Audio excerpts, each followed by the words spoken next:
Very good morning. Already পৌঁছে গেছে কিন্তু এনজিপিতে, আর সকালবেলায় কাঞ্চনজঙ্ঘা ক্লিয়ারলি ভিজিবল।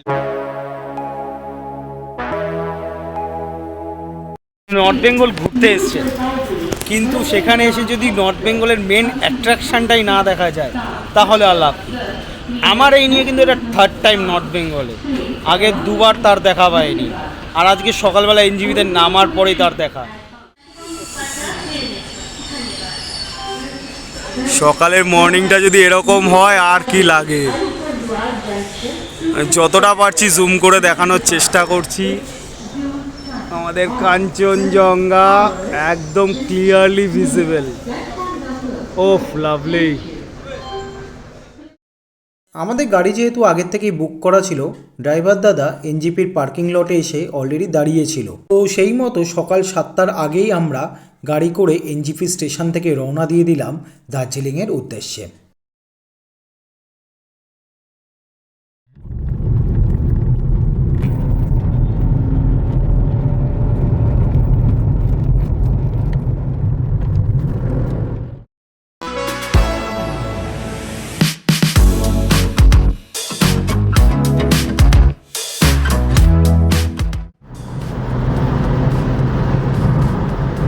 চ্যানেলটিতে যারা নতুন তাদের কাছে অনুরোধ রইল, প্লিজ সাবস্ক্রাইব করবেন। ডান দিকে সবুজে ঘেরা চা বাগান, তার পাশে টয় ট্রেনের লাইন, আর তারপরে রাস্তা দিয়ে আমরা চলেছি দার্জিলিংয়ের পথে।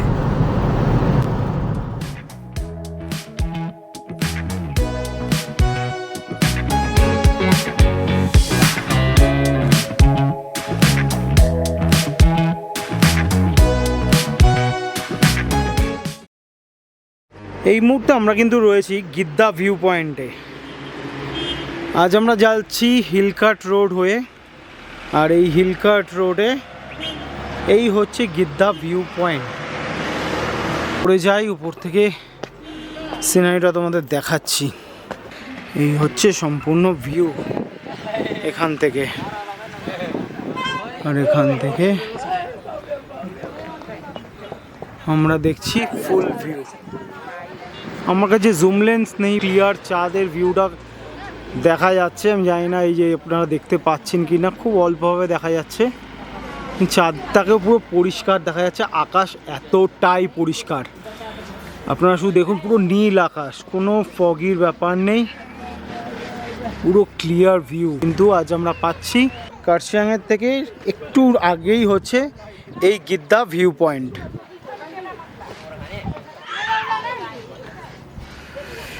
এখানে একটা রোপওয়ের কাজ চলছিল, কিন্তু এখন বন্ধ রয়েছে। এটা নাকি একদম নিচ পর্যন্ত এই রোপওয়ের বা কেবিল কারের কাজ হচ্ছিল, সেটাকে বন্ধ করা রয়েছে এই মুহূর্তে।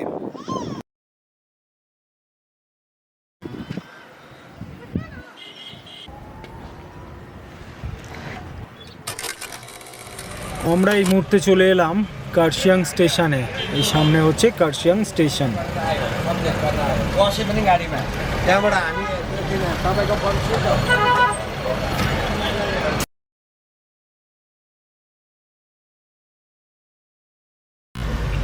আমরা ঢুকে গেলাম সোনাদা স্টেশনে।